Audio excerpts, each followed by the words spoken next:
Japan has today surrendered. Victory over the forces of Imperial Japan came only after a series of crushing defeats in which Great Britain lost the waypoints of its empire in the Far East to an immensely powerful Japanese war machine.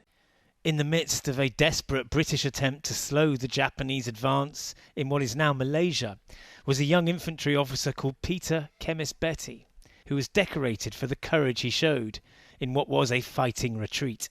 He was typically amusing about the fact that it wasn't the bullets he was worried about, it was the fact that the Japanese coming out of the woods shrieked at the top of their voices.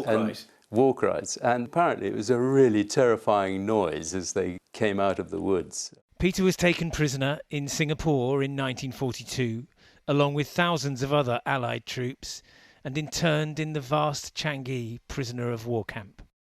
Richard has learnt in detail about how his dad responded to these conditions by reading the diaries he kept during his time in captivity, which describe the enormous vegetable gardens he was permitted to cultivate and the produce which saved the lives of many of his campmates.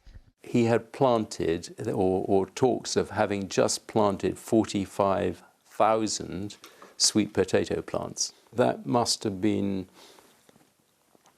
incredibly satisfying to know that he was producing food that keeping people alive.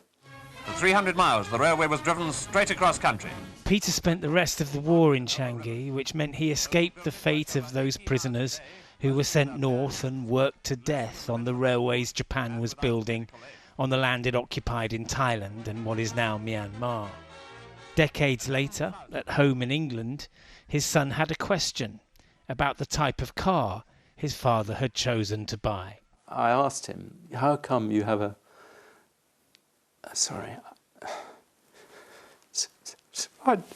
Sorry. No. I said, how come you have a Japanese car? And he said, I have respect for the Japanese.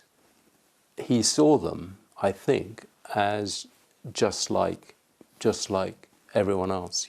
The war against Japan was riven with cruelty and suffering, hunger and disease. At the end of it all, this soldier survived and felt no bitterness.